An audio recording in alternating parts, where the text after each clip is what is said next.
are with Zisu Studio, and this is the second episode of the tutorial series of how to make games of Unity 3D.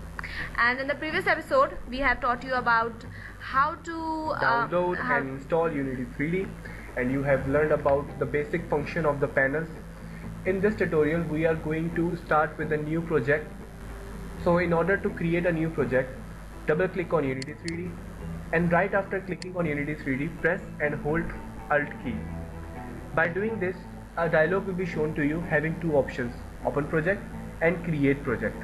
Since you need to create a new project, click on New Project, select the location for your project. I am selecting desktop as my location.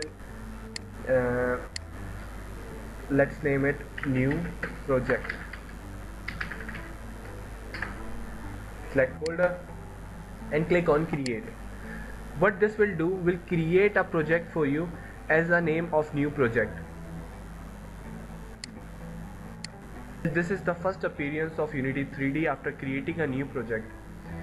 Basically, in this episode of the tutorial, we are going to give you the main concept of development of game and what the game is.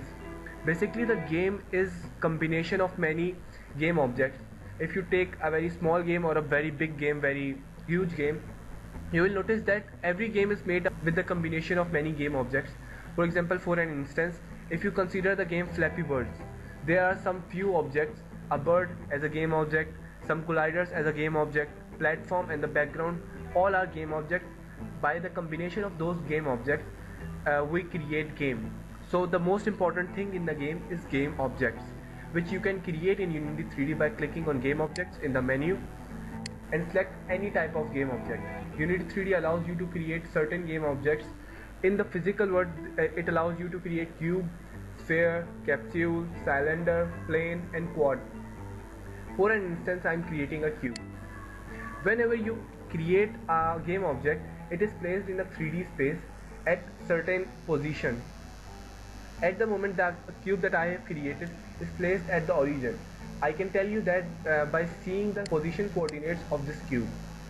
You can move the game object by selecting the move tool and then using the handles of X, Z and Y axis to move the game object. Or there is a better way of moving or changing the position by changing the coordinates of transform. Yes. For instance, if you want to move the game object to this origin, to shift it by using the handle is a harder way. The better way is to go to transform and change the position to 0, 0, 0, and it will be shifted to the origin. In the same way, if you want to change the scale, if you want to change the size of the cube, you need to select the scale tool, and then you can use the handles to change the scale in any axis. So there is one more way of changing it, and it is same as it was of the previous one, is by changing the coordinates. The values of scale. So it is better to use the transform to change the position or scale of the game object. You can even rotate the game object by selecting the rotation tool or by changing the values of rotation.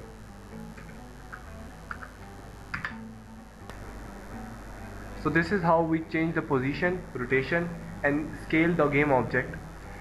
But you might have noticed that in the games, game objects respond to the forces.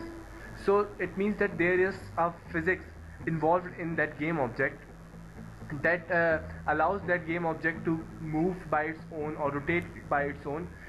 So the physics is involved over there. Unity 3D seems to be very interesting and easy, but just the word of physics makes me get scared along with that. You cannot Can't we get rid of physics? It's everywhere. You just cannot run away when you are developing the game from physics.